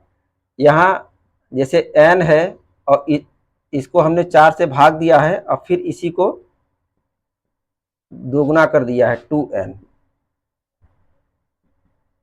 और 4 से भाग दे दिया है। यहाँ रिमाइंडर 3 बताया है, तो ये हमारा रिमाइंडर भी 2 गुना हो जाएगा, 2 तिया 6। अब 6 को हम 4 से भाग देंगे। अगर यह 6 4 से छोटा होता तो हमारा यही आंसर हो जाता। क्योंकि यह 6 4 से बड़ा है, हमारे रिमाइंडर से बड़ा है, तो कभी बड़ा आंसर नहीं हो सकता। तो ये इसमें रिमाइंडर आएगा 4 एकम 4, 2 बचेगा। ये हमारा आंसर हो जाएगा। अब यह जितना गुना होगा उतना गुना हमारा रिमाइंडर भी हो जाएगा। अब गुना करने पर अगर यह जिससे भाग दिया जा रहा है उससे बड़ा होता है तो पुनः भाग देकर हम उसको और छोटा बना लेंगे। ठीक, बस यही इतना कंसेप्ट है, इसको आप याद रखें।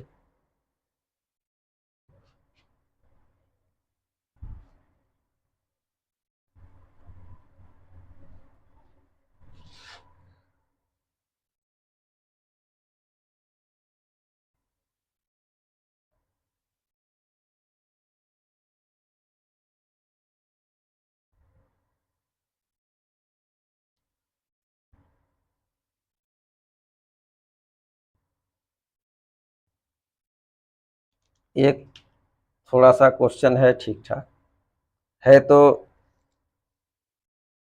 एलसीएम एचसीएफ का किसी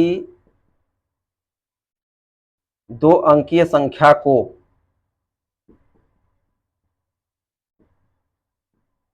अंकीय संख्या को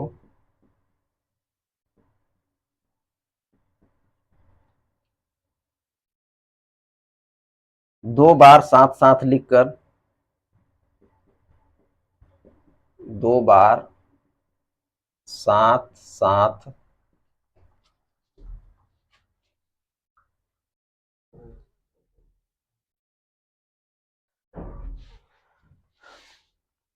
किसी 2 अंकीय संख्या को 2 बार साथ साथ लिखकर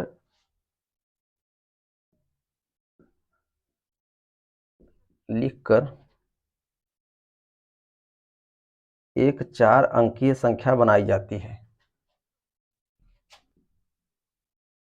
एक 4 अंकीय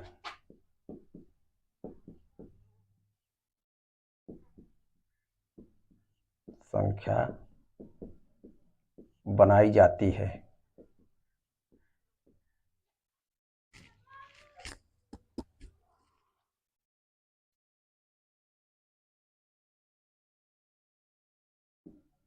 जैसे 15 15 37, ये कामा नहीं रहेगा, 37 ये एक संख्या ये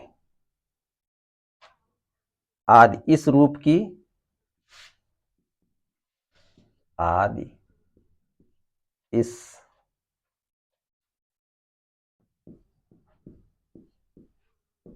रूप की कोई संख्या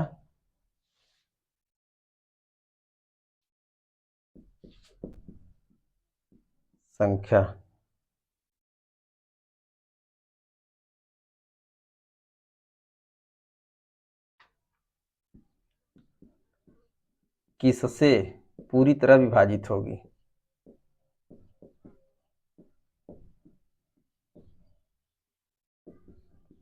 विभाजित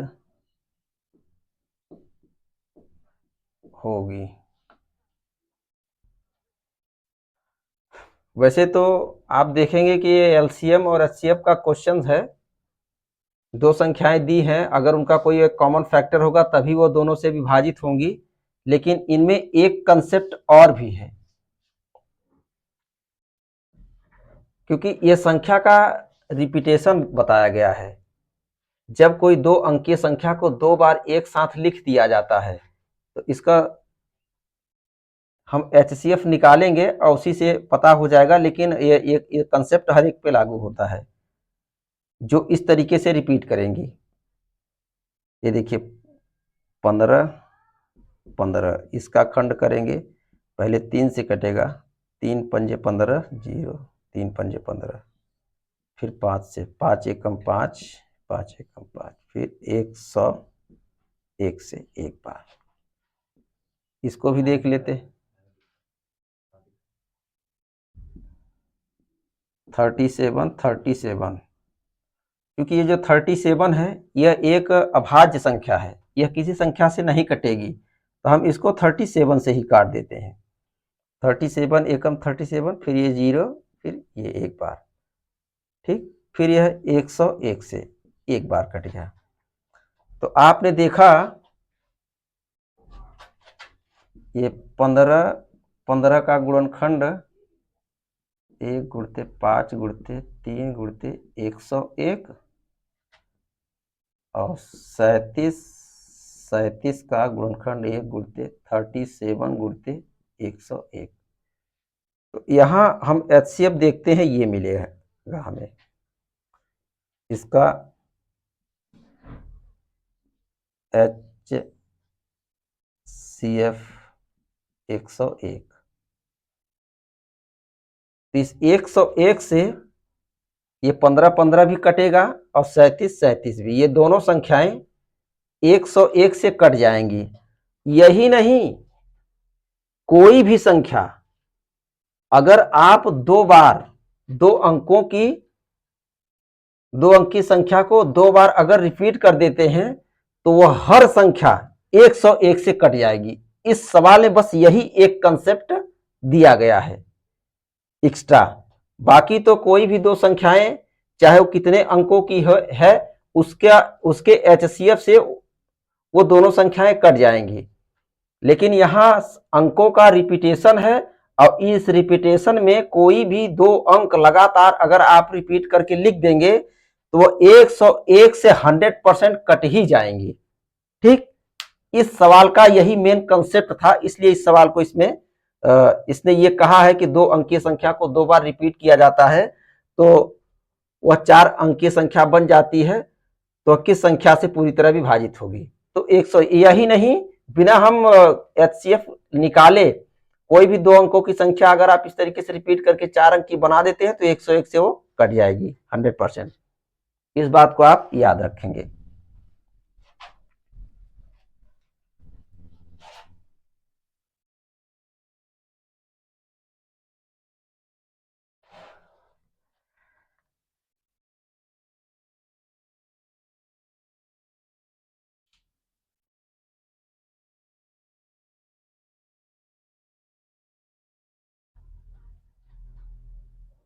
देखिए, एक जो हमने 7 का विभाज्यता रूल बताया था, एक क्वेश्चन इसमें आया है, देख लेंगे जरा सा।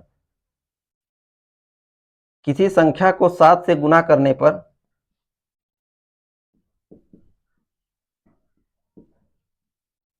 किसी संख्या में 7 का गुना करने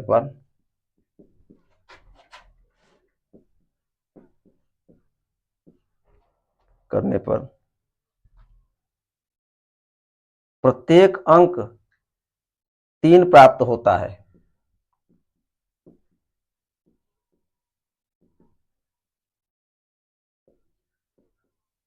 तीन प्राप्त होता है।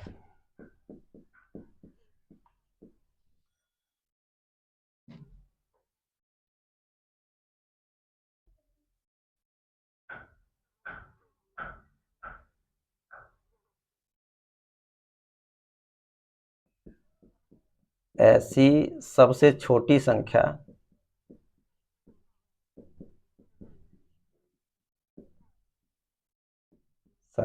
कौन सी है?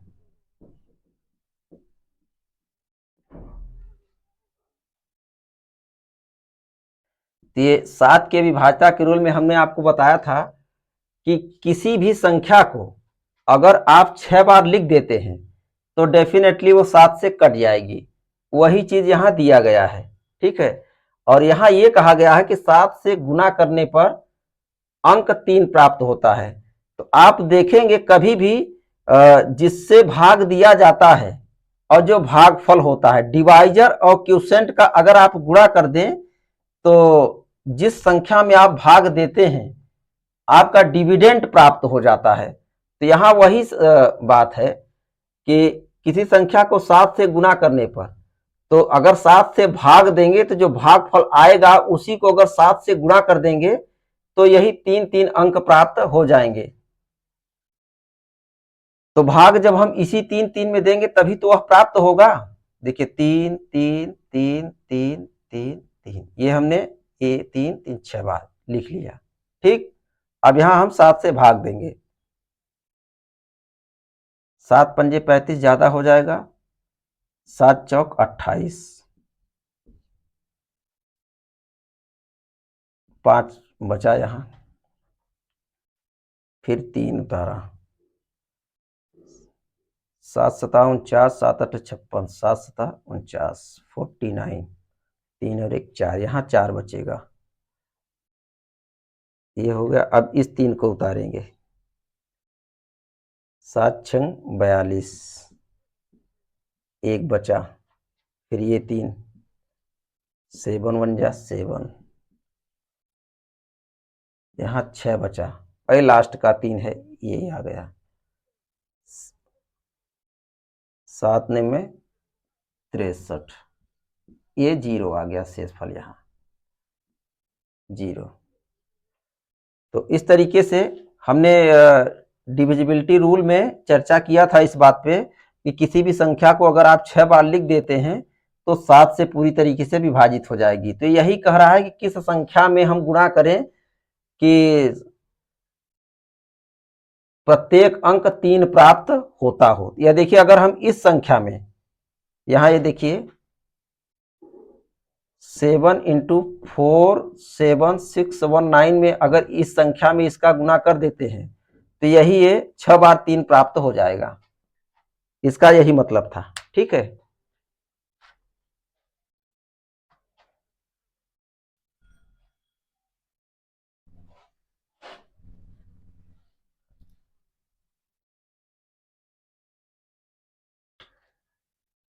एक क्वेश्चन अगला लेते हैं। 1 से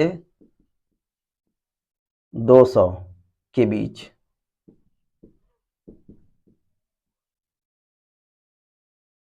कितने पूर्णांक हैं जो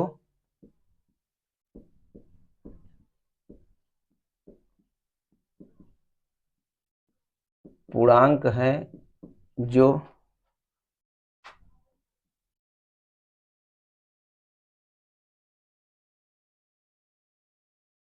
2 और 3 दोनों से विभाजित होते हो। 2 और 3 दोनों से विभाजित होते हैं।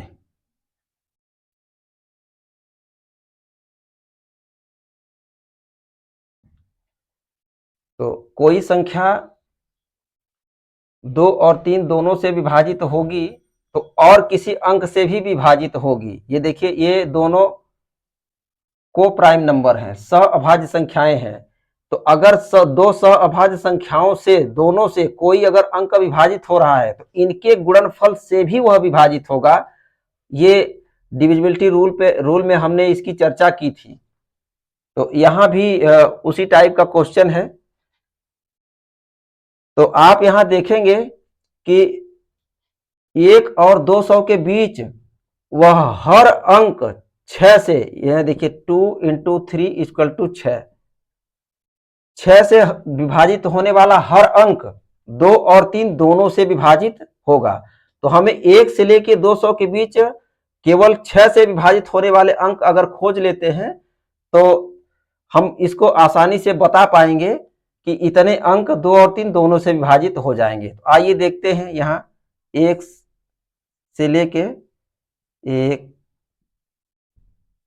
2 3 4 5 6 7 8 dot dot dot dot dot dot 200 तक।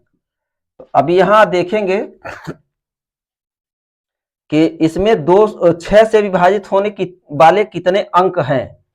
तो पहला तो हम ये देखेंगे कि जो लास्ट वाला हमारा अंक है 200, क्या यह 6 से विभाजित होता है?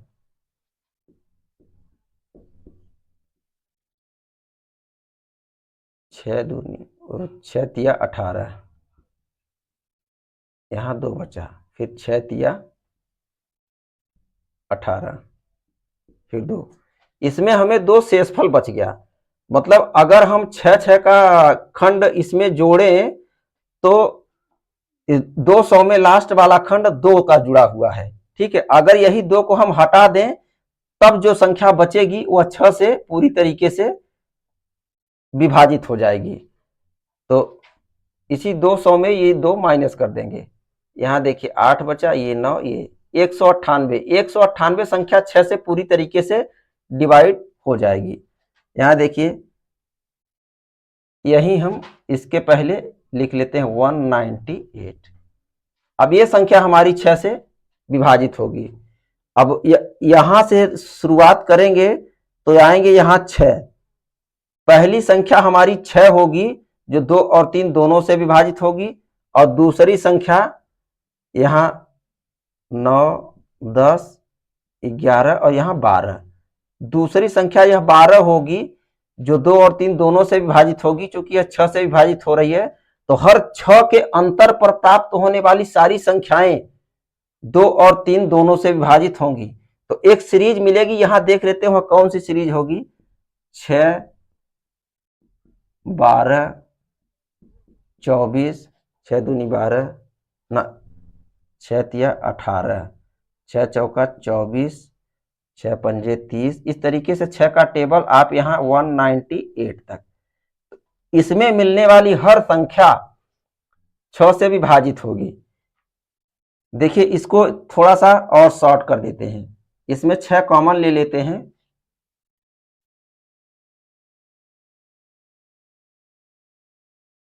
देखिए यहां इसी का खंड करके डायरेक्टली लिख देंगे, आपको तुरंत पता चल जाएगा। 6 1 जा 6, 6 दूना 12, 6 तिया 18, 6 चौका 24, 6 पंजे 30, डॉट डॉट डॉट डॉट 6 गुणते इसका खंड क्या होगा, 6 तिया 18,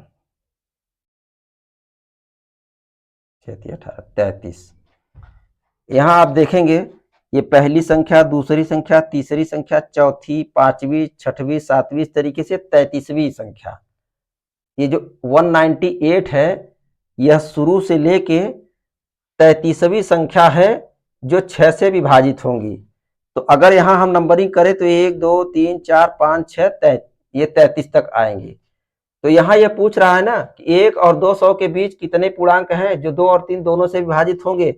तो हम डायरेक्टली भी कह सकते हैं कि ये 33 पूर्णांक ऐसे हैं कि जो 6 से पूरी तरीके से विभाजित होंगे, तो 2 और 3 से भी विभाजित हो जाएंगे।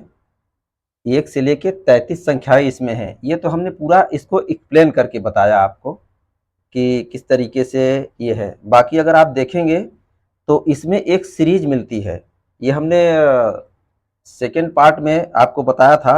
ये अर्थमेटिकल प्रोग्रेस है, ये समांतर श्रेणी है। कोई भी संख्या जब एक निश्चित अंतर पर होती है तो वो एक समांतर श्रेणी होती है। इसमें हर 2 पदों में 6 का अंतर है। तो इसमें सिर्फ यही पूछा गया है कितने पूर्णांक हैं। अगर हम ज्ञात तो इस तरीके से भी कर सकते हैं, लेकिन शॉर्ट मेथड से डायरेक्ट इसी को देख के पता चलता है कि जिस तरीके से हमने ये निकाला कि 200 के पहले का पद 198 है जो 6 से कटेगा, तभी 2 और 3 से कट पाएगा। ये पद ले लें और छठवां पद ले लें, क्योंकि यही एक 6 से स्टार्ट होने वाला पद है, 1 से लेके छठवां पद जो कि 2 और 3 से कटेगा। तो 6 से लेके 98 तक में हमको जोड़ के यह बताना है कि कितने पद इसमें हैं। तो हमने एक फार्मूला आपको शुरू में ही बताया था, निकल तो यहीं से गया है, लेकिन शॉर्ट मेथड आप देख लीजिए। इसमें पदों की संख्या निकालने का हमने एक फार्मूला ये दिया था, Tn = a + n - 1 × d। ये डी क्या है, दो पदों के बीच का अंतर होता है, ए श्रेणी का पहला पद होता है और यन हमें ज्ञात करना होता है, और टी एन का क्या है, ये यनवा पद है। तो यहाँ यनवा पद अगर हम 198 ले लें तो इस तरीके से देखिए निकाल सकते हैं हम इसको, टी एन इक्वल टू 198। ठीक, अब इसी का formula A plus N minus 1 into D, ठीक, इक्वल टू 198। अब यहाँ पहला पद 6 है तो 6 हमने ले लिया, प्लस एन माइनस 1 डी इसका, यहाँ देखिए किसी भी दो पदों में से घटा के देखिए 24 माइनस 18 करेंगे तो भी 6 आएगा, 18 माइनस 12 करेंगे तब भी 6 आएगा, यही डी होता है। तो ये 6 है इक्वल टू 198। तो 6 plus n 6 minus 6 equal to 198। ये प्लस ये माइनस कट गया और एन से सीधा इसमें भाग दे देंगे, 190, यहाँ सॉरी 8 रहेगा, 8/6, 6 18, 1 6 18, तो एन का मान 33 आ गया। यही पदों की संख्या है 1 से लेके 200 तक के बीच। ये 33 पद ऐसे होंगे जो 2 और 3 दोनों संख्याओं से कटेंगे। ठीक, इस तरीके से इसको हम फाइंड आउट करेंगे। हमने हर तरीके से एक्सप्लेन कर दिया, वैसे भी हमने आपको गिन के बता दिया कि ये 6 से लेके 198 तक में ये 6 के सारे गुणनखंड एक जगह हमने लिख लिए जो 6 से कटने वाले पद हैं। और इस तरीके से देखिए 1 2 3 4 5 6 ये 33 तक ऐसे ही गिन के 33 पद आ गए। और ये हमने जो फार्मूला बताया था उस हिसाब से आपको पता तो ऐसे ही चल जाएगा कि ये समांतर श्रेणी है, तो डायरेक्ट आप लगा सकते हैं सीधे n बराबर 6 पहला पद, ये लास्ट पद है, और ये फार्मूले में सार्वंतर d इक्वल टू 6 आपको पता ही है, आ जाएगा। अब लेते हैं नेक्स्ट क्वेश्चन, ये अच्छे से आपको समझ में आ गया होगा।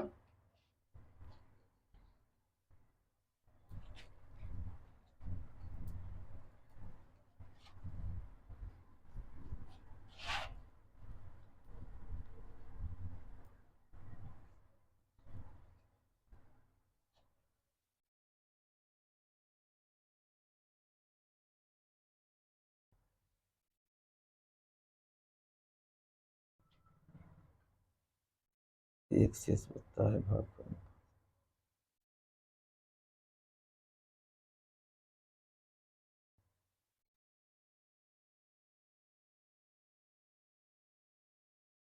देखिए एक और बहुत ही थोड़ा सा ठीक ठाक क्वेश्चन है।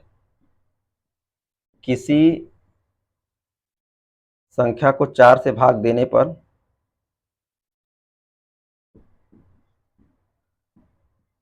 संख्या में 4 से भाग देने पर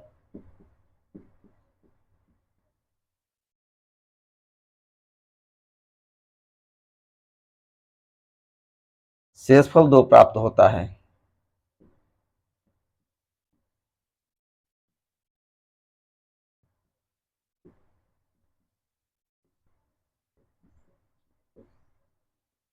होता है इससे प्राप्त भागफल को, इससे प्राप्त भागफल को 5 से भाग देने पर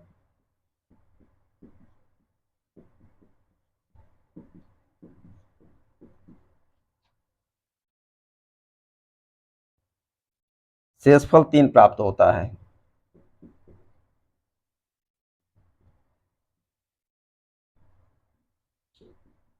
तीन प्राप्त होता है।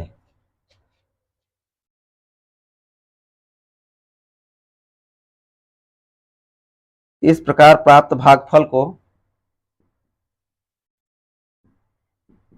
इस प्रकार प्राप्त भागफल को 6 से भाग देने पर 6 से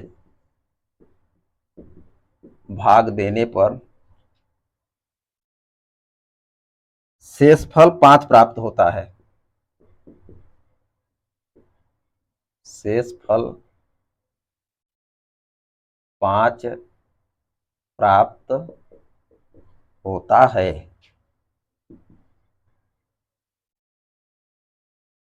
यदि अंतिम भागफल 7 हो, यदि अंतिम भागफल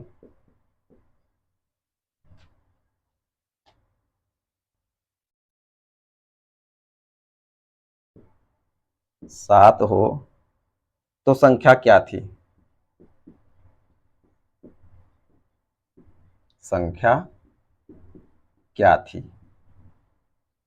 देखिए ये सेम वही क्वेश्चन है जिसमें 9, 11 और 13 से भाग दिया गया था, तो बाद में उसको क्रम पलट कर पूछा गया था, उसमें भी हमने संख्या निकाला था। तो सेम वही चीज है, उसमें एक बार में ही संख्याओं को देकर कह दिया था लगातार भाग देने पर, और इसमें हर चीज दर्शा दी गई है कि किसी संख्या से पहले 4 से भाग दिया गया तो उसका 2 शेषफल बचा। फिर इसमें लिखा है, देखिए भागफल को 5 से भाग देने पर शेषफल 3 प्राप्त हुआ, और फिर इस प्रकार प्राप्त भागफल को 6 से भाग देने पर शेष 5 प्राप्त हुआ, और अंतिम भागफल यहाँ 7 दे रखा है। ठीक, अब संख्या पूछ रहा है, तो ठीक वही क्वेश्चंस है। देखिए बहुत ही आराम से इसको देखेंगे जिस तरीके से उसको लगाया था, और इसमें अंतिम भागफल दिया हुआ है, उसमें अंतिम भागफल दिया नहीं था। ठीक, पहले किससे भाग देना था? 4 से। इसका शेषफल 2 प्राप्त हुआ है। शेषफल यहां लिखते हैं, और भाग देने वाली जिससे भाग दिया जा रहा है इधर लिखेंगे। ठीक, और फिर इससे भागफल को 5 से, फिर भाग दिया गया 5 से, और इससे शेषफल प्राप्त हुआ है 3। फिर भागफल को 6 से भाग दिया गया है, और इसका शेषफल 5 प्राप्त हुआ है। ठीक, इस तरीके से, और अंतिम भागफल 7 दिया गया है, तो ये अंतिम भागफल है जो यहां लिखा जाएगा 7। अगर यह नहीं दिया रहेगा तब भी हम कोई भी संख्या मिनिमम या मैक्सिमम लिखकर हम इसको फाइंड आउट कर सकते हैं, लेकिन जब यहां यही दिया गया है तो हमें इसी से वह संख्या ज्ञात करनी होगी, अन्यथा संख्या हमारी कम ज्यादा आएंगी। तो अब निकालते हैं ये 6 सत्ते 42, और 42 और 5 47, 47। अब इसमें 5 से इसमें गुणा करेंगे और इसको प्लस करेंगे, ये प्लस और ये मल्टीपल्स। 47 इंटू 5, 5 सत्ते 35, और 5 चौके 20, 3 23, और ये प्लस 3 8 3 2 238, 238। अब इसमें 4 से मल्टीपल्स करेंगे, 4 8 32, 4 तिया 12 और 3 15, 4 दूनी 8 और 1 9, 952, और ये प्लस 2 करेंगे इसमें, तो ये 4 5 9।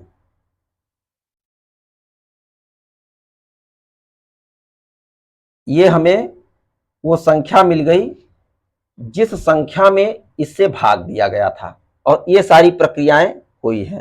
तो ये बड़े ही आसान तरीके से हम इसको हल करते हैं, और यही हमारा उत्तर होगा। तो संख्या